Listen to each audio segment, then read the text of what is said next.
आप लोग का स्वागत है एग्जाम प्रिपरेशन के नए वीडियो में। चलिए आज आप लोगों को यहाँ पार्ट 2 में आप लोग को बताएंगे टोटल यहाँ पैराग्राफ 12 से। और आप लोगों ने पिछले वीडियो में देखा भी और आप लोगों को अच्छे से समझे भी कि how free is the press, यानी कि प्रेस कितना स्वतंत्र है, कितना आज़ाद है। जहाँ आज हम लोग शुरुआत करेंगे पैराग्राफ नंबर 12 से। तो दोस्तों आप लोग देखेंगे यहाँ पे ब्लाइंड परवर्जन, यानी कि इसका जो हेडिंग है 12 नंबर ब्लाइंड परवर्जन। तो इसमें इसका मतलब होता है यहाँ पे ब्लाइंड परवर्जन, इस तरह के कुटिल विकृति। यह इस प्रकार आप लोग देख रहे हैं नंबर 11 में पढ़े होंगे कि न्यूज़पेपर जो होते हैं तो न्यूज़ को सेंसलाइज करते हैं, सनसनी केस बनाते हैं। और दूसरा आप लोगों ने पढ़ा था गार्लिंग, वह न्यूज़ को तोड़ ममोड़ कर पेश करते हैं ना। ये दोनों चीज़ें जो एक प्रकार का कुटिल विकृति है और इसी को हम लोग आगे बढ़ाने वाले हैं। तो लिखा गया ब्लाइंड परवर्जन्स ऑफ दिस काइंड, इस प्रकार की जो कुटिल प्रवृत्ति होती है ना, टुगेदर विद द इंटरव्यूअर देख रहे हैं यहाँ पे जो साक्षात साक्षात्कार जो लेता है ना उसको बोलते हैं इंटरव्यूअर बोलते हैं। और हिंदी में साक्षात्कारता बोलते हैं। Play together with the interviewer's playful habit of making statements himself and attributing them to his victim make reported interviewers singularly. और वे लोग स्टेटमेंट को स्वयं बनाते हैं, और वे लोग जो स्वयं मंतव्य देते हैं। और एंड एट्रीब्यूट का मतलब होता है जिम्मेदार ठहराना, थोप देना। To his victim make reported interviewer singularly unreliable reading. कहने का मतलब है कि जो न्यूज़पेपर का जो इंटरव्यूअर होता है उनकी एक आदत होती है मेकिंग अ स्टेटमेंट हिमसेल्फ। वे लोग जो स्टेटमेंट है, जो कथन है, वो अपने स्वयं बनाते हैं। और जो आरोपित पर मर देते हैं, यानी कि थोप देते हैं। ऐसा प्रेरित ने कहा यह जो चीज़ है, यह जो make reported interviewer singularly unreliable अविश्वसनीय। और इस प्रकार के रिपोर्टेड इंटरव्यू से कि अनरिलायबल होता है और उस पर विश्वास नहीं किया जा सकता है, वे भ्रामक बन जाते हैं क्योंकि कहा आपने है और लिखा मर्द की ओर पे। तो one must allow for the pressman vivid imagination, allow pressman's vivid imagination. Imagination का मतलब होता है कल्पना करना। और जो प्रेसमैन्स होते हैं ना, जो न्यूज़पेपर्स मेन होते हैं ना, उनकी कल्पनाओं के लिए जगह होनी चाहिए। और उनकी कल्पना इस प्रकार नहीं हो कि सच्चाई को झूठ में तब्दील कर दे। इसका एक जीता जागता एग्जाम्पल देखते हैं यहाँ पे। आई रिमेंबर्ड, ए ड्रोटियल शेयर्स कहते हैं कि आई रिमेंबर, ड्रोटियल शेयर कहते हैं आई रिमेंबर, मुझे आज भी याद है कि reading with interest with my eyes that my eyes glittering behind my glasses. और जो आँखें हैं जो ना ग्लिटर्ड, चमक रही थी, बिहाइंड माई ग्लासेस, चश्मे के अंदर मेरे आँखें जो है चमक गई थी। वेन मेकिंग सम रिमार्क, कुछ टिप्पणी करने के दौरान मेरी आंखें जो चश्मे के अंदर से चमक उठी थी। Since that particularly interviewer was given by telephone, और जो इंटरव्यूअर था ना वह टेलीफोन से दिया गया था। और जो इंटरव्यूअर था ना उसने यह छाप दिया ड्रोटियल शेयर से जो है आंखें हैं ना चश्मे के अंदर चमक उठी। और यह जो इंटरव्यू था वह टेलीफोन पर दिया गया था। और टेलीफोन पर दिया गया इंटरव्यू, और आप किसी की आंखें कैसे देख सकते हैं कि आंखें चमक गई, कि आंखें में क्या हो गया। ड्रोटियल शेयर कहते हैं वह पर्टिकुलरली इंटरव्यू में टेलीफोन पर दिया था। वह जो पर्टिकुलरली इंटरव्यू था वह मैंने टेलीफोन पर दिया था, लेकिन उसमें यह खबर छाप दी गई थी कि यह जो मेरी आंखें जो थी चश्मे के अंदर चमक उठी थी। I could only conclude that, मैं इसी मंतव्य के साथ समाप्त कर सकते हैं अपनी बात को, that the interviewer's own eyes must have been double magnifying glass microscope extra power। मैं सिर्फ इतना कह सकता हूँ कि वह जो इंटरव्यूअर था, वह मेरा जो इंटरव्यू ली, वह टेलीफोन पर ही मेरी आँखों को देख लिया। उसने वो अपनी आँखें जो है ना वह must has a double magnify का मतलब आवर्धक होता है, छोटे छोटे चीज़ों को बड़ा करके दिखाने वाला होता है। Double magnifying glass microscope of extra power, उसके जो आंखें होगी ना डबल मैग्नीफाइंग वाले होने के, दोहरी आवर्धक व क्षमता वाली होगी, सूक्ष्मदर्शी होगी और ऑफ एक्स्ट्रा पावर। और उसके जो आंखें होगी वह सूक्ष्मदर्शी और सूक्ष्मदर्शी की तरह देख रहे थे, वो भी डबल मैग्नीफाइंग डबल आवर्धक वाला। टेलीफोन पर ही उसने मेरी आंखें देख ली। But the last best word of press interviewers has been written by Q. लेकिन प्रेस इंटरव्यू के बारे में सबसे खूबसूरत वर्ड क्यू के द्वारा लिखा गया है। और अब आपके मन में चल रहा होगा आखिर क्यू कौन है। तो दोस्तों ये जो क्यू पेन नेम एक ब्रिटिश राइटर जिसका टोटल नाम है यहाँ पे पेन नेम होता है इनका, उन्होंने एक लिखा था दोज हु बिलीव डैट, वे लोग विश्वास करते हैं कि, वे लोग जो विश्वास करते हैं कि, आगे लिखते हैं यहाँ पे पब्लिक कैरेक्टर्स से everything they are reported as saying should read in it take warning. और क्यों का कहना है कि वे लोग जो मानते हैं कि जो सेलिब्रेट लोग जो जनता लोग रहते हैं सब कुछ कहते हैं, जो उन्हें बताया जाता है तो उन लोगों को लेख अवश्य पढ़ना चाहिए और इसे चेतावनी भी लेनी चाहिए कि पब्लिक कैरेक्टर सब कुछ नहीं कहती है, उनके बारे में अखबार वाले के द्वारा जानबूझकर सब कुछ छाप दिया जाता है। नंबर 13 देखिएगा दोस्तों, इनएक्यूरेट रिपोर्टिंग ऑफ फैक्ट्स। ये समाचार पत्रों का ध्रुव को दिखाया जाता है इनएक्यूरेट रिपोर्टिंग ऑफ फैक्ट्स। इसका मतलब होता है कि तथ्यों की गलत रिपोर्टिंग। इसका अर्थ होता है तथ्यों की गलत reporting. Inaccurate reporting of facts.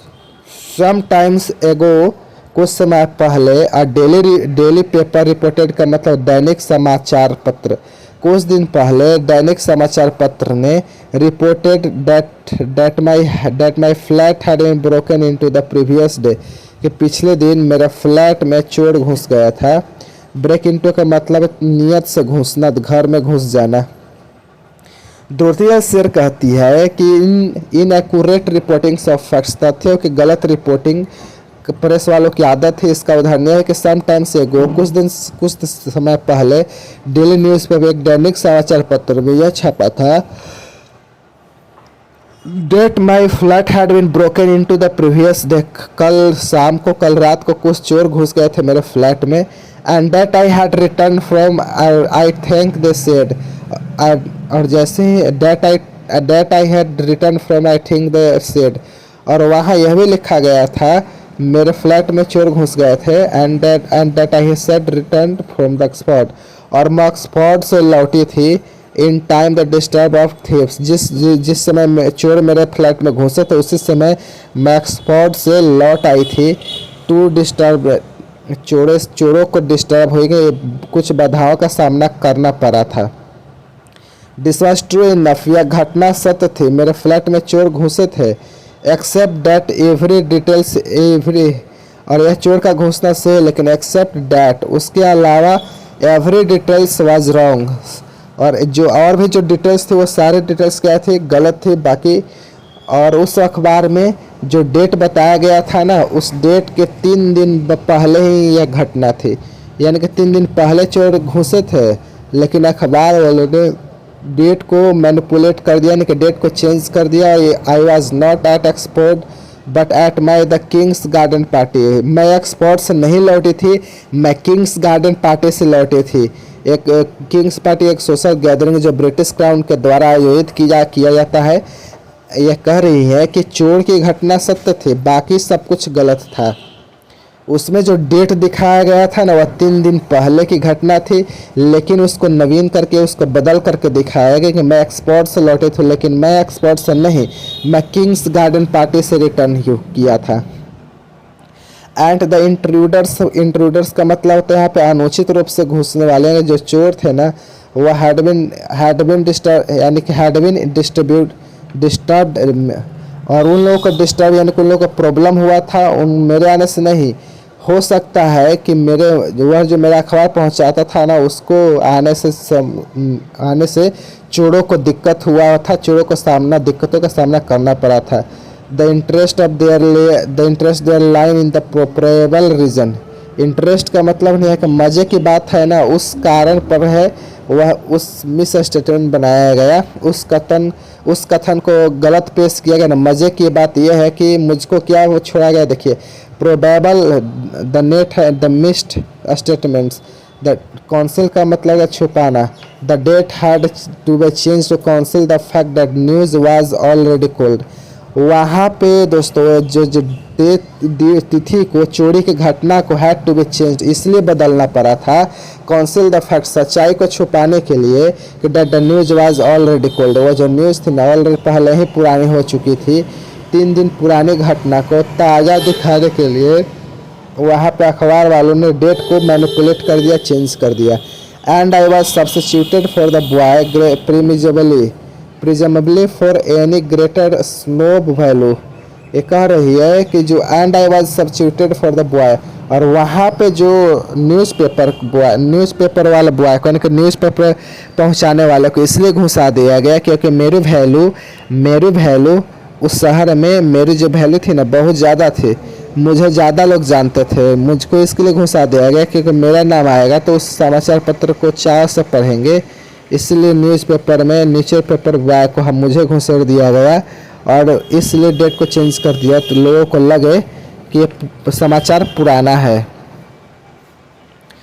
डल्टरेटेड date was had blunder. अडल्ट्रेट का मतलब होता है चेंज, यानी कि बदली हुई जो तिथि थी ना, जो बदला हुआ तारीख था वह बैड ब्लंडर था, बहुत बड़ी भूल थी। Buckingham Palace would have adored to tell so much better advantage, जो बेटर, और उसको स्टेल को, इस कहानी को बेटर एडवांटेज के लिए इस्तेमाल करना चाहिए था। देख रहे हैं ना किस प्रकार से डॉटियल शेयर्स एक एक करके अखबार के दुरुपयोग को उजागर कर रही है।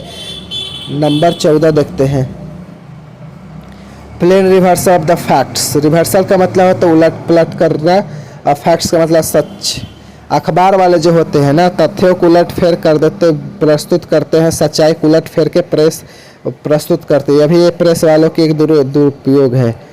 ऑन समन्स, समन्स का मतलब होता है कोर्ट की बुलावट होती है। ऑन समन्स फॉर अनसेटेड लाइट, और छायांकित प्रकाश में के कारण एक और समन्स हुआ था। And a letter of mind was read to be bench, और ये जो बेंच जो यानी कि जो न्यायाधीश होते हैं ना बेंच, उनके पीठ को बेंच बोलता है। Letter of the mind was the bench, और बेंच के सामने, न्यायाधीशों के पीठ के सामने मेरे एक पत्र को पढ़ा गया, एक्सप्लेनिंग, और उसमें एक्सप्लेन किया गया था that my servant had carefully drawn the curtains, और जो मेरे पत्र के द्वारा यह बताया गया था कि मेरे नौकर ने पर्दे को सावधानीपूर्वक खींचा। But that there had proved, और ऐसा प्रमाणित हुआ कि दुर्भाग्यवश to be defect of the curtains, और स्वयं पर्दे में ही डिफेक्ट था। डिफेक्ट का मतलब खामी यानी कमियां, और पर्दे में ही खामी था, कमियां था, इसलिए पर्दा खुला नहीं, मेरे पत्र में ही लिखा गया था। बट उससे और लोकल पेपर में डेली रिपोर्टेड किया था। मिस शेड ने कहा कि that a servant had forgotten to draw the curtains, कि नौकर पर्दे को नौकर को खींचना ही भूल गया था। अखबार में यह छप गई, और मेरे पत्र में लिखा था कि मेरे नौकर ने सावधानीपूर्वक पर्दे को खींचा, लेकिन पर्दे में ही खामी थी, इसलिए वह पर्दा खिंचाया नहीं गया। और अखबार में यह छाप दिया कि मिस शेयर ने कहा कि उनका नौकर ही पर्दे को खींचना ही भूल गया था। This was calculated to cause pain distress my servant, but why should anybody to care, और ये लोग जो है मेरे नौकर को चोट पहुंचाने के लिए, डिस्टर्ब करने के लिए किया गया था। Why should be everybody care, और कौन इसका परवाह करता है। आगे देखते हैं पैराग्राफ नंबर 15। आगे लिखा गया रैंडम एंड ग्रेसेंस इन्वेंशन, यहाँ पे होता है, यहाँ पे यादृच्छिक और अनावश्यक आविष्कार। ये अखबार वाले होते हैं अनावश्यक समाचार पत्र को ग्रहण देते हैं, आविष्कार भी कर देते हैं जिसका सच्चाई से कोई संबंध नहीं होता। ये डॉटियल शेयर बता रही है 15 नंबर में। Without consulting me at all मेरे तनिक भी, कंसल्ट का मतलब संपर्क करना, मुझसे संपर्क किए बगैर। Without consulting me at all, मुझसे बगैर संपर्क किए ए स्मॉल द गॉसिपी पेपर रिसेंटली, एक छोटा सा और गपशप करने वाला अखबार रिसेंटली इन्फॉर्म इट्स रीडर, अपने पाठकों को सूचित किया that two of my favourite hobbies were gardening and keeping cards. एक स्थानीय अखबार को गॉसिपी पेपर में अपने पाठकों को बताया कि डैट डोरथी एल्सियर्स दो फेवरेट यानी कि जो दो रुचियां जो है ना, हॉबीज़ का मतलब रुचियां होती है, इनकी दो रुचियां जो है ना, उनके दो शौक है, इनका एक गार्डनिंग है और दूसरा कीपिंग कैट्स, और दूसरा बिल्लियों का शौक, बिल्लियों को पालना और बिल्लियों को रखना। अखबार में डोरथी एल्सियर के दो हॉबीज़ है, मुख्यतः एक बागवानी लगाना और दूसरा कीपिंग कैट्स पालना। I don't see why anybody should want to know my hobbies. Dorothy L Sayers कहते कि आई डोंट सो, मेरे समझ में नहीं आ रहा है कि वाई एनीबडी सो माई शौक को, मेरे रुचियों को जानना चाहते हैं। डोरथी एल्सियर कहते हैं पता नहीं लोग क्यों मेरे रुचियों को, मेरे शौक को जानना चाहते हैं। बट इफ़ डू इट, लेकिन इफ़ डू इट यानी और मेरी रुचियों को और मेरे शौक को जानना ही चाहते हैं तो it would surely be better the mention the right nuance. अच्छा ये होता कि उनको वास्तविक जो रुचि है वह मेरे जो वास्तविक जो शौक है वह मेंशन करना चाहिए, वह बताना चाहिए, ना कि मेरे बारे में गलत रुचियों के बारे में लोगों को बताना चाहिए, जैसा कि उस अखबार वाले ने बताया। This choice was peculiarly in unfortunate, यह जो चुनाव यानी अखबार में यह छपना डोरथी एल्सियर के जो दो रुचियां हैं, एक बागवानी और दूसरा बिल्लियों का पालना ही है ना, यह जो चॉइस जो थी, यह चुनाव जो था, यह बड़ा दुर्भाग्यपूर्ण था। आगे देखते हैं, एक खनन करते। If there is anything I detest, यह कुछ भी यानी कि मैं कुछ से भी नफरत करते हूँ जिसको मैं पसंद नहीं करता हूँ, इट इज़ गार्डनिंग, वह है बागवानी। वह बागवानी मुझे बिल्कुल भी पसंद नहीं है, बागवानी भी मैं नहीं करती हूँ बिल्कुल भी नहीं। और अखबार में छपता है कि बागवानी मेरी रुचि है और बागवानी मेरा शौक़ है, और सच्चाई है कि उनको बागवानी से कोई लेना देना ही नहीं है। And household always includes unnecessarily cat, और यद्यपि मेरे निश्चित रूप से एक बिल्ली रहती है, वह बिल्ली मेरी शौक़ नहीं है, वह बिल्ली मेरी रुचि नहीं है। बिल्ली रहती है लेकिन वह मेरी रुचि नहीं है। Which lives in the kitchen and he suppose to catch the mice, और वह बिल्ली मेरे रसोई में रहती है और उम्मीद कर जाती है कि वो चूहों का पकड़ेगी और उसको लेकर भाग जाएगी। नहीं है, और लेकिन वह रहती है और चूहों को पकड़ती है। I have little do it, वह मुझे उस बिल्ली से कोई लेना देना नहीं है। एक्सेप्ट टू रिमूव इट, मुझे उस बिल्ली को वहाँ से हटाना ही पड़ता है, भगाना ही पड़ता है। It's hairs from the chairs and cushions, और उसके जो झरे हुए बालों को कुर्सियों पर, और कुर्सी पे जो तकिया रखा जाता है ना उस पर कुशन बोलते हैं। बेड पे है तो उसको पिल्लो होता है, सोफा पे कुर्सी पे वह कुशन कहलाता है। और बिल्ली को मुझे भगाना पड़ता है और उसके बाद उसके जो बाल जो कुर्सियों पे कुशन पे लग जाता है उसको भी झाड़ना पड़ता है। And open the doors and for its from time, और समय समय पर दरवाज़ा भी खोलकर भी बिल्ली को निकालना पड़ता है और घुसाना भी पड़ता है। बिल्ली से मेरा कोई लेना देना नहीं है, बिल्ली मेरे कभी भी रुचि और शौक़ नहीं था, लेकिन अखबार में इस तथ्य को गलत ढंग से प्रस्तुत किया है। आगे देखते हैं, shortage of domestic staff he has since constant का देख रहे हैं ना, मतलब इसका मतलब होता बाध्य करना होता। Meet me live on estimate of the terms with the cat, shortage of the domestic यानी कि घर पे घरेलू काम काज करने वाले की शॉर्टेज है, कमी है।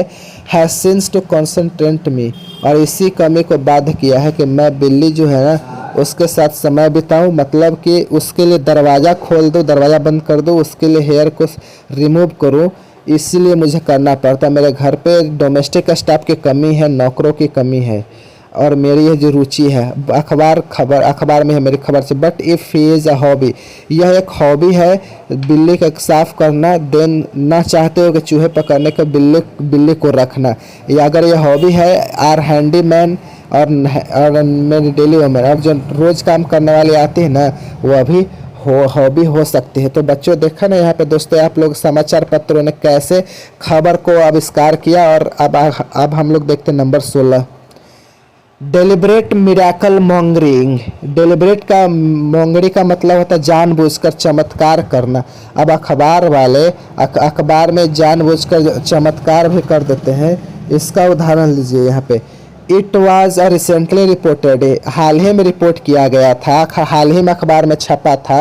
इन वेरियस लोकल पेपर में, कई स्थानीय अखबारों में छपा था। इन पब्लिक एड्रेस, एक सार्वजनिक संबोधन के दौरान, I have delivered some 20,000 words in the space of an hour of the quarter, यानी कि 1 घंटा, क्वार्टर का मतलब तो 15 मिनट। स्थानीय अखबार में यह खबर छपी थी कि 1 घंटे 15 मिनट तक मैंने 20,000 वर्ड बोल दिए थे। एक सार्वजनिक संबोधन के दौरान 1 घंटे 15 मिनट में 20,000 वर्ड्स बोल दिए थे। This would in any case have been impossible, किसी प्रकार से यह असंभव था कि कोई व्यक्ति 1.25 घंटे में 20,000 शब्द बोल ही नहीं सकते हैं।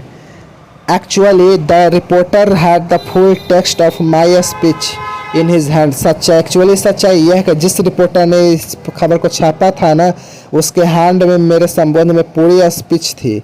उसके हाथों में मेरे संबोधन की पूरी स्पीच थी। Full text of my speech मतलब मेरे स्पीच का फुल टेक्स्ट उसके हाथों में थी। And could have seen for him and it consisted eight almost exactly 8,000 words. और वह स्वयं देख सकता था कि उस स्पीच के टेक्स्ट में मात्र 8,000 शब्द थे, यानी कि उसके हाथ में स्पीच थी और वह स्वयं देख सकता था कि उसमें 8,000 वर्ड्स थे। लेकिन अखबारों में कितना छपा, डोटियल शेयर्स ने 1 घंटे 15 मिनट में 20,000 वर्ड्स शब्द बोल डाले। सच्चाई क्या थी, और मैंने 8,000 शब्द बोले थे और छपा के 20,000। द एरर का मतलब गलतियाँ, भूल चूक त्रुटि। The error was does precisely 100% 50%।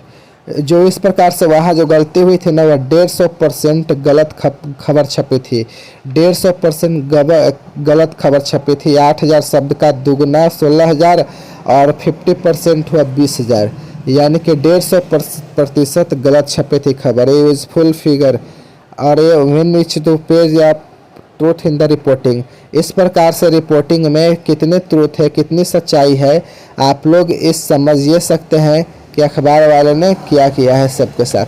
20,000 छापा 8,000 वर्ड को। और मेरे घर में बिल्ली रहती है और बिल्ली से मेरा कोई लगाव नहीं है, कोई लेना देना है। अखबार वाले ने छाप दे, बिल्ली इनकी रखना हॉबी है और बागवानी लगवाने से नफरत करते हैं, फिर भी अखबार वालों ने छाप दिया कि बागवानी इनकी रुचि है, इनका फेवरेट है। और मेरे घर में चोरी हुई तो चोरी कल हुई, लेकिन चोरी 3 दिन पहले हुई थी। ये भी कहा गया कि डोटियल शेयर चोरी के दौरान ही वापस आई थी और मैं नहीं आई थी, बल्कि शायद न्यूज़पेपर बांटने वाला लड़का आया था। इस प्रकार से अखबार वाले में तमाम भ्रामक खबरों का छापते हैं और खबरों का सेंसलाइज करते हैं और खबरों को गार्बेल करते हैं। तो दोस्तों आप लोगों को यह जो सचेत कर रही है कि आप लोगों को सचेत कि अखबार में छपी हुई हर खबर आँख बंद करके विश्वास नहीं करना चाहिए। तो चलिए अब आप लोग को मैं नेक्स्ट 17 नंबर पैराग्राफ बताते हैं। ये वाला पैराग्राफ देखते हैं। कौन सा पैराग्राफ देखेंगे? पैराग्राफ नंबर 17 देखेंगे, यानी कि पैराग्राफ नंबर हम लोग 17 देखेंगे। तो हम लोग थोड़ा सा स्टॉप किया था, ब्रश करने चले गए थे। यहाँ पे मैंने 17 नंबर देखते हैं। 17 नंबर की शुरुआत करते हैं। यहाँ पे of the 6 forms of misrepresentation, डोटियल शेयर जो होती है वह गिनाती है कि अखबार वाले ने 6 प्रकार से खबरों का मिस रिप्रेजेंटेशन करती है, यानी कि 6 प्रकार के कौन कौन से प्रकार हैं एक बार मैं फिर से आपको बताता हूँ। पहला था आप लोग सेंसेशनल हेडलाइंस, दूसरा था गार्बलिंग, और तीसरा था ब्लैंड परवर्जन, और चौथा था इनएक्यूरेट रिपोर्टिंग ऑफ फैक्ट्स, और पांचवा था आप लोग का प्लेन रिवर्सन ऑफ फैक्ट्स, और छठा था आप लोग का रैंडम एंड ग्रेशन और डेलिब्रेट एमोंगलर्स। ये सब था आप लोग का 6 प्रकार का रिप्रेजेंटेशन था। ये गलत रिपोर्ट दिखाते हैं। The first 2 are the most dangerous. प्रथम जो दो सबसे खतरनाक जो है दो कौन कौन है? सेंसेशनल हेडलाइंस और garbling. There is no remedy against them. Remedy का मतलब है इलाज, उपाय, चिकित्सा, और यह जो ऊपर का जो फर्स्ट दो मिस रिप्रेजेंटेशन करते हैं ना, there is no remedy against them, इसका कोई इलाज भी नहीं, इसका कोई उपचार भी नहीं, इसका कोई दवा भी नहीं है। They don't come they do not come with in the narrow range of the law of label. Liable का मतलब अपमान लेख, और अखबार वाले अपमान लेख लिखते हैं ना, वह अपमान लेख के लिए जो लॉ बना है यानी कि जो कानून बना है ना, उसके दायरे में अंदर नहीं आता है। They for the misrepresents man attitude and opinions is no offence, अपराध। ये जो डोटियर सर कह रही है कि to be misrepresents a man attitude and opinions, यानी किसी भी व्यक्ति का एटीट्यूड को यानी कि उसके दृष्टिकोण को, उसको ओपिनियन के, उसके विचारों को मिस रिप्रेजेंट करना, तोड़ ममोड़ कर पेश करना इज नो ऑफेंस, या कोई अपराध नहीं है। Nor could one readily persuade, यानी कि परसुएड का मतलब होता है राजी होना, और जूड़ी का मतलब होता है यहाँ पे आप लोग का न्याय मंडली। लाई का मतलब झूठ बोलना, फॉर का मतलब औपचारिक, वेरासिटी का मतलब होता है यहाँ पे सच्चाई। फॉल्स इंप्रेशन का मतलब होता है यहाँ पे गलत अवधारणा। स्पीकर्स होल्ड का मतलब होता है वक्ता के शब्द। डोटियल शेर कह रही है कि अखबार वाले 6 प्रकार से खबरों को मिस रिप्रेजेंट्स करती है। उनमें से प्रथम 2 है ना, वह सेंसनल सब गार्बलिंग मोस्ट डेंजरस होते हैं, सबसे खतरनाक है 2 headlines. There is no remedy against them, इसका कोई इलाज नहीं है, इसका कोई ट्रीटमेंट नहीं है। जो लाइबल है ना, जो अपमान है ना, यह कानून के अंतर्गत नहीं आता है, लाइबल है। यानी कि misrepresents no such opinion है कि किसी भी मानव के दृष्टिकोण और उसके तोड़ मोड़ को पेश करना इज नो ऑफेंस, कोई अपराध भी नहीं है।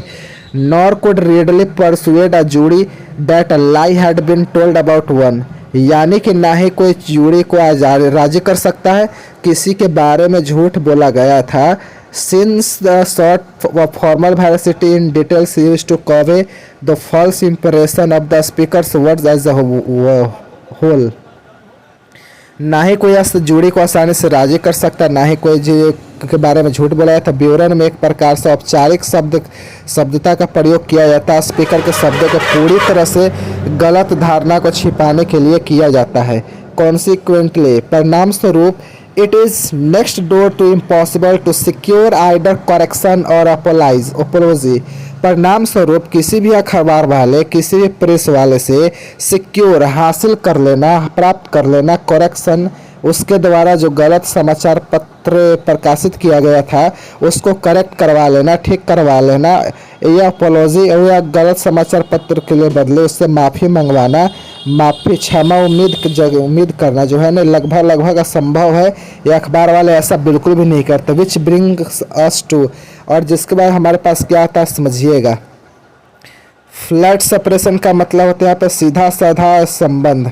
लेटर्स प्रोटेस्ट में भी रिटन, यानी आप अखबार वाले को गलत खबरों के खिलाफ लेटर ऑफ द प्रोटेस्ट में भी रिटन, यानी कि आप प्रोटेस्ट के लिए लेटर से, यानी कि प्रोटेस्ट का मतलब विरोध करने के लिए स्वरूप अखबार वालों को, संपादक को, प्रेस को चिट्ठी लिख सकते हैं। डीज में भी जब आप लोग चिट्ठी लिखोगे, उन चिट्ठियों का क्या होगा सुनिएगा। पहला, आप चिट्ठी लिखोगे तो क्या होगा देखिएगा आप लोग यहाँ पे देखिए, उस खिलाफ में विरोध में चिट्ठी लिखो, उसका क्या होगा सुनिएगा। डीज में भी इग्नोर, पहला अखबार वाले उस पत्र को इग्नोर को नज़रअंदाज करेंगे, इग्नोर करेंगे। प्रिंट बी, दूसरा हो जाएगा printed in full of in part, या तो उसको फुल प्रिंट करेंगे और ये आपने जो पत्र दिया है ना उसको आप पूर्ण रूप से छापेंगे, और इन पार्ट या किसी संक्षेप में छापेंगे। का कंपनीड बाय, यानी आप कंपनी का मतलब के साथ, एक कंपनीड बाय एडिटोरियल कमेंट, और जब आपके शिकायत पत्र को वह पूर्ण रूप से या आंशिक रूप से छापेंगे ना तो ये अपने कंपनीड बाय यानी एडिटोरियल एक आप संपादकीय टिप्पणी जोड़ देंगे। यह संपादकीय टिप्पणी, कमेंट टू द इफेक्ट, वे लोग आप संपादकीय टिप्पणी जोड़ देंगे। टू द इफेक्ट, ये टू द इफेक्ट का मतलब कि इस अर्थ में that the words reported were actually said, कि जो अखबार में जो वर्ड्स जो शब्द छपे हैं ना वह स्पीकर के द्वारा, वक्ता के द्वारा कहे गए थे। And that the speaker must not expect to monopolise और the whole of the paper's valuable space, इस प्रकार से वे लोग इस प्रकार से छापेंगे, यह भी जोड़ देंगे, ये जो शब्द जो है ना आप लोग का स्पीकर के द्वारा कहे गए थे, and that speaker must be not expect, और जो स्पीकर जो है ना वक्ता जो है ना यह नहीं चाहता है कि to monopolise the whole the papers of valuable space, अखबार का जो कीमती जगह है ना उसको मोनोपोलाइज नहीं करना चाहता, यानी किसी एक पेज पर किसी शिकायत पत्र को छपे या ऐसा जो स्पीकर जो है ना वह नहीं चाहता है। इस प्रकार खबर छापेंगे। तीसरा देखिएगा, answer privately by the editor, या जो समाचार पत्र का जो संपादक होगा जिसके खिलाफ आपने पत्र दिया है, प्रोटेस्ट दिया है, वह आंसर देगा, प्राइवेटली देगा, यानी कि आपको निजी रूप से जवाब देगा, सार्वजनिक रूप से नहीं देगा, अखबार में माफ़ीनामा नहीं देगा। वह अखबार में आप माध्यम से आप लोग गलत समाचार पत्रों को सही नहीं करेगा, बल्कि निजी रूप से आपसे वह माफ़ी मांगेगा, प्राइवेटली जवाब देगा। सुनिएगा, मैनूअर, यानी कि जो निजी रूप से जवाब देगा तो मैनूअर है। मैनूअर का मतलब होता है कि चालबाजी है। That does nothing to correct the false impression left in the public mind, और जो चालबाजी जो है ना वह जो आप लोगों को प्राइवेटली निजी रूप से जो है जवाब देता है वह एक चालबाजी है। That does nothing to correct the false impression left in the public mind, और आम आदमी के माइंड में जो फॉल्स आप लोग इम्प्रेशन जमाया है, गलत धारणा बनी है ना, उसको करेक्ट करने के लिए, ठीक करने के लिए वह कुछ नहीं करेगा, बल्कि निजी रूप से आप कुछ जवाब में लिख करके भेज देगा।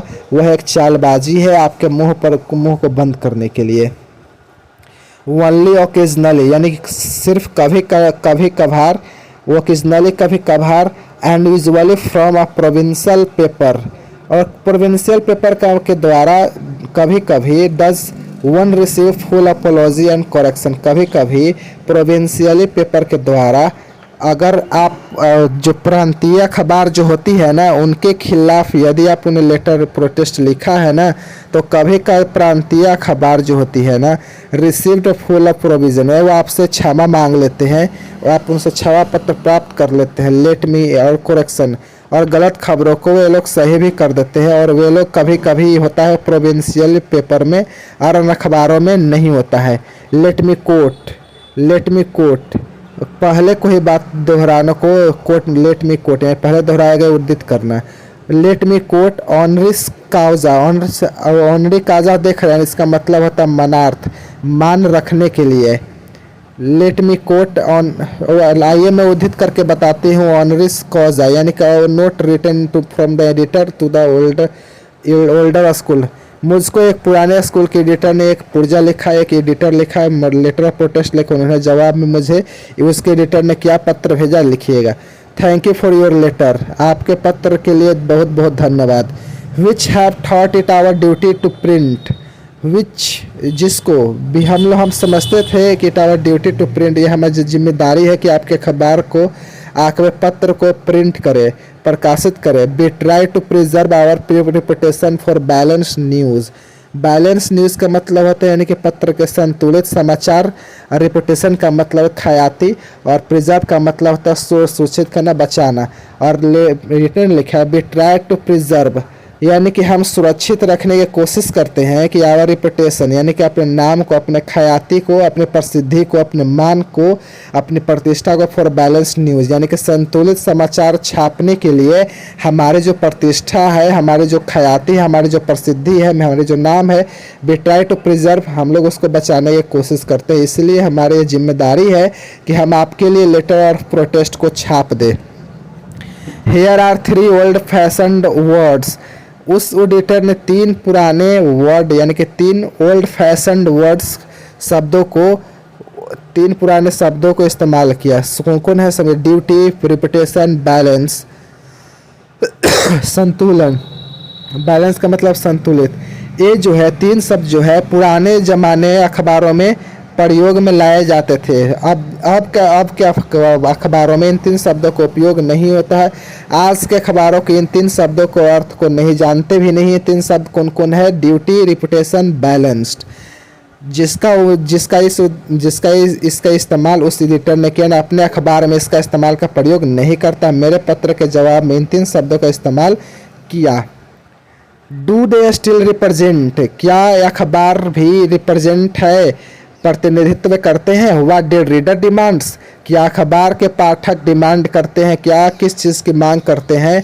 और एक्सपेक्ट्स, और किस चीज़ की उम्मीद करते हैं, उम्मीद रखते हैं। और क्या आज के अखबार इसका अभी भी प्रतिनिधित्व करते हैं। From fleet street, fleet street का मतलब समझते हैं, इसका मतलब होता है यानी कि लंदन के जो एक सड़क है जहाँ पे आप लोग का बहुत सारे अखबारों का मुख्य कार्यालय है, छापे खाने हैं वहाँ पे।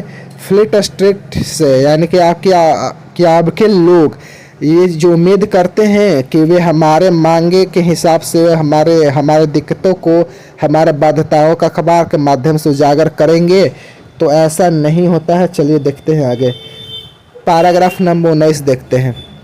लिखा है यहाँ पे to get misleading statement correct intels to get correct यानी कि शुद्ध कराना, मिसलीडिंग स्टेटमेंट यानी कि भ्रमित करने वाले मंतव्य को, यानी कि बात को ठीक करने के लिए। इंटेल्स यानी कि इंटेल्स का अर्थ होता है तो इन्वॉल्व, उसमें आवश्यकता पड़ती है। In heavy the exhausting effort of correspondence, यानी कॉरस्पॉन्डेंस का आप लोग एग्जॉस्टिंग देख रहे हैं ना आप लोग यहाँ पे, इसका मतलब होता है थका देने वाला, और हैवी का मतलब होता है भारी, और एफर्ट का मतलब को प्रयास, और कोशिश, कॉरस्पॉन्डेंस का मतलब होता है पत्रकार।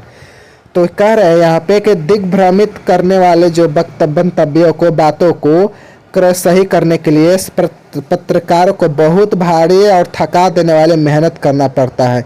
यार किसी भी मिसलीडिंग स्टेटमेंट को करेक्ट करने के लिए पत्रकार बंधुओं को बहुत मेहनत करना पड़ता है। फॉर का मतलब क्योंकि फॉर द फॉल्सहुड में बी सिंडिकेटेड यानी कि all over the words over night and appear simultaneously in several 100 papers, यानी कि सिंडिकेट्स का मतलब प्रसारित करना, और फॉल्स मतलब ये झूठ है, और असत्यता और साइमल्टेनियस का मतलब होता है एक ही समय में। यह डोटियल शेर कहती है कि भ्रामक खबरों को सही करने के लिए बहुत प्रयत्न करना पड़ता है, क्योंकि फॉल्सहुड यानी कि जो झूठ है ना, मे बी सिंडिकेटेड, झूठ को, असत्यता को, भ्रामक खबरों को फैला दिया जाता है, और ओवर डबल यानी कि ओवर नाइट, ठीक है कि रातों रात, एक ही रात भ्रामक खबरों को फैला दिया जाता है and appear several hundred papers, और सैकड़ों हजारों पेपर्स में एक ही समय में अब गलत खबर छप भी जाती है। इसलिए उस गलत खबर को करेक्ट करना बहुत ही मुश्किल है, बहुत ही दुर्लभ है, डोटियल शेर कहते। इन एडिशन इफ, इसके अलावा, इन एडिशन का मतलब इसके अलावा, if one makes a fuss का मतलब जोरदार शिकायत करना। इसके अलावा इफ कोई मेक अ फॉस यानी कोई शिकायत करता है, ventures to accuse the newspaper of lack of veracity, और यह साहस करता है, मान लें कि कोई व्यक्ति अखबार के खिलाफ शिकायत करता है, और वेंचर्स टू एक्यूज का मतलब दोष लगाता है अखबार पे सच्चाई की कमी है, अखबार में गलत खबरों की भरमार है। अगर इसके संदर्भ में कोई व्यक्ति अखबार के खिलाफ शिकायत करता है तो उसके आरोप लगाता है, तो देयर ऑलवेज लर्क्स का मतलब होता है यहाँ पे, इसका मतलब होता है हमला बोलने के लिए ताक में रहना। अखबार हमेशा ताक में रहता है कि in the background the shadow of gentle blackmail. Gentle blackmail यहाँ पे समझिएगा, जेंटल का मतलब विनम्र आचरण वाला और भद्र, और ब्लैकमेल का मतलब होता है यानी कि ब्लैकमेल का मतलब होता है कोई रहस्य और खोल देने की धमकी देकर और धन ऐंठने का अपराध।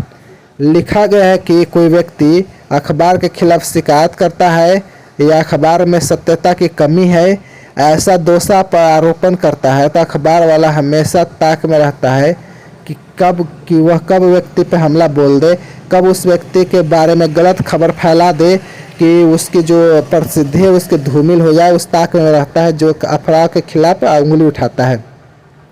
एनी पब्लिक पर्सन, कोई भी सार्वजनिक पर्सन, कोई राइटर हो, लेखक हो, स्पीकर हो, या पॉलिटिशियन हो, राजनेता हो, इज अनस्टेबली का मतलब होता है आसानी से, सटली का मतलब आसानी से, made to feel that if offends the press he will suffer for it.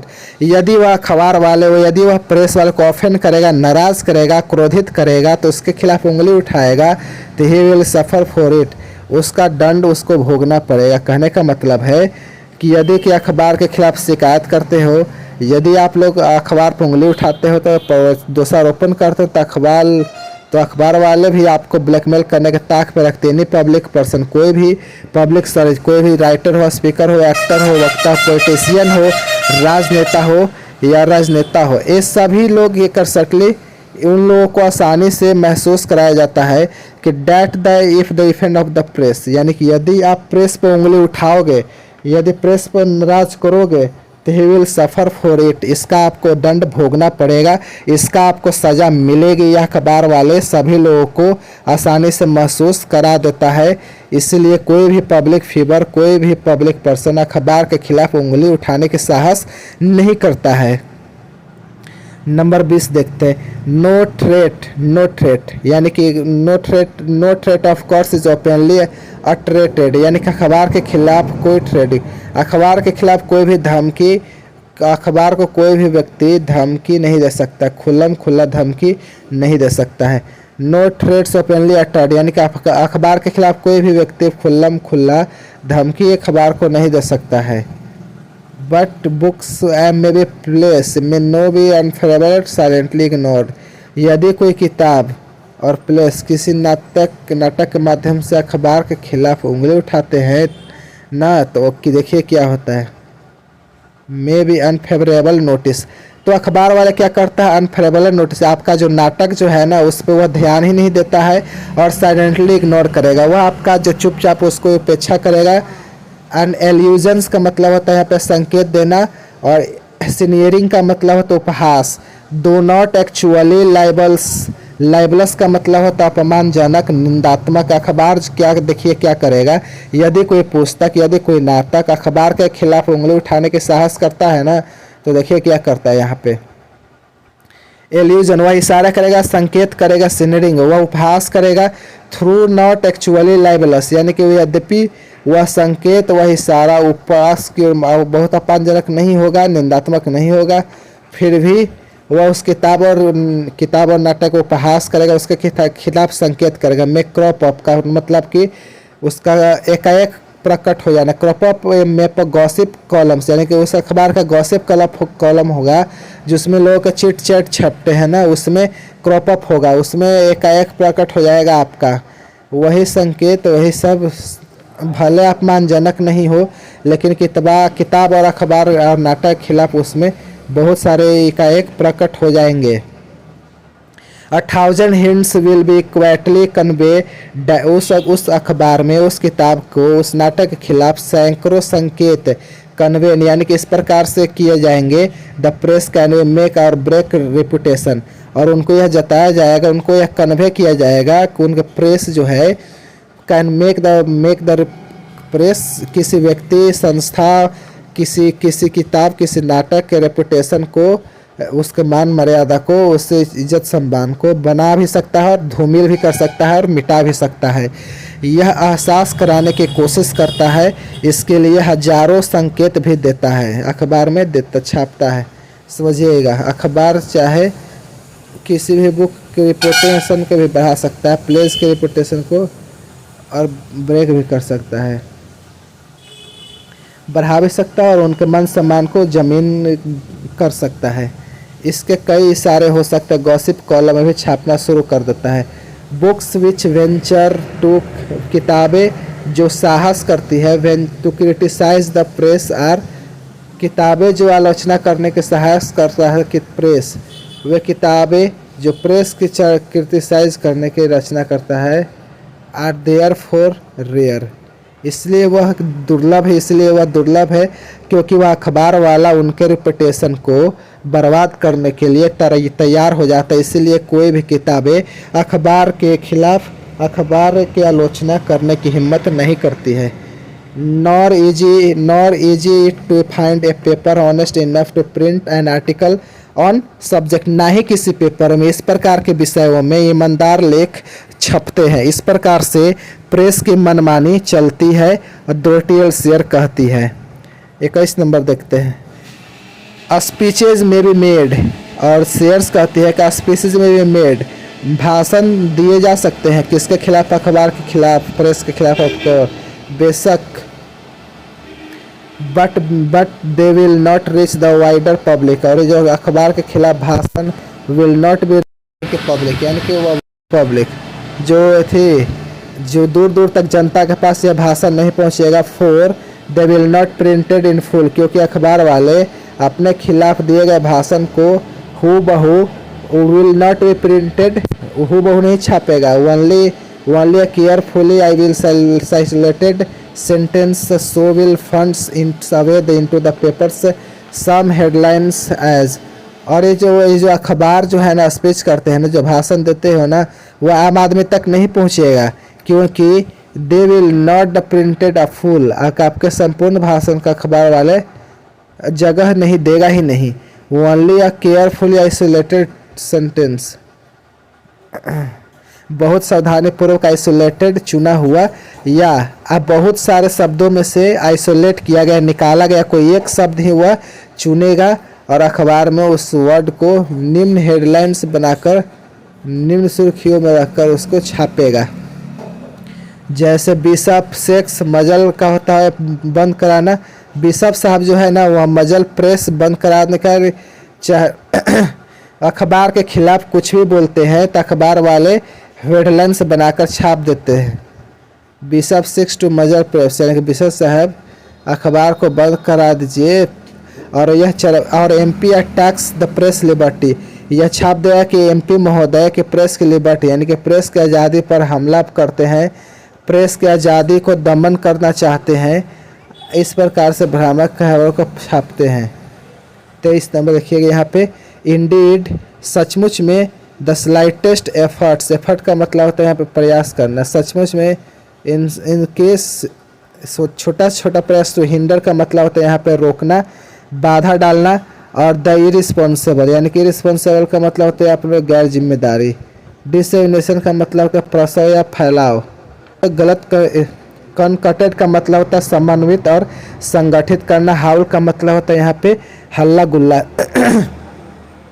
डोटियल sir कहते हैं कि सचमुच में द स्लाइटेस्ट एफर्ट, हल्का भी प्रयास, to hinder dissemination of nonsense, बेकार के मंतव्यों का अखबार के द्वारा प्रसार किया जाता है ना, यह अखबार के द्वारा बेकार के मंतव्य को फैलाया जाता है ना, उसको हिंडर करने के लिए, उसको रोकने के लिए द स्लाइटेस्ट एफर्ट, यानी छोटा से छोटा प्रयास भी इज ग्रेटेस्ट बाय द, और समूचे अखबार वाले समन्वित हो जाते हैं और संगठित हो जाते हैं और उस प्रयास के खिलाफ हंगामा करना शुरू कर देते हैं, उसके खिलाफ जोर जोर से ऊंची आवाज़ों में चिल्लाने लगते हैं कि हाय हाय प्रेस, हाय हाय प्रेस बोला जाता है। इसके प्रयास को, उनके द्वारा कोई भी प्रयास उन्हें गलत समाचार पत्रों को फैलाने के लिए नहीं किया जाता है। This is the phrase freedom, यानी अखबार की आज़ादी पर हमला, यानी कि अखबार वाला कहता है कि this is the thread of the freedom of the press, यह हमारी प्रेस की आज़ादी पर हमला, यानी कि लोग हमें खबर फैलाने से रोकना चाहते हैं, बिशप साहब हमारे मुंह को बंद कराना चाहते हैं, एमपी महोदय हमारी आज़ादी को कम करना चाहते हैं। ये अखबार वाले कब कहते हैं? जब ये लोग कोशिश करते हैं कि अखबार गलत खबरों को चारों तरफ न फैलाए, तब अखबार वाले लिखता है कि यह सभी लोग मिलजुल कर प्रेस की आज़ादी पर उंगली उठा रहे, हमला बोल रहे हैं। इस प्रकार से सभी लोग का मुंह बंद करना जरूरी है। तो चलिए आज के वीडियो में इतना ही। कल आप लोग का लास्ट होगा। अगर यह वीडियो अच्छी लगे तो वीडियो को लाइक और शेयर जरूर कीजिएगा।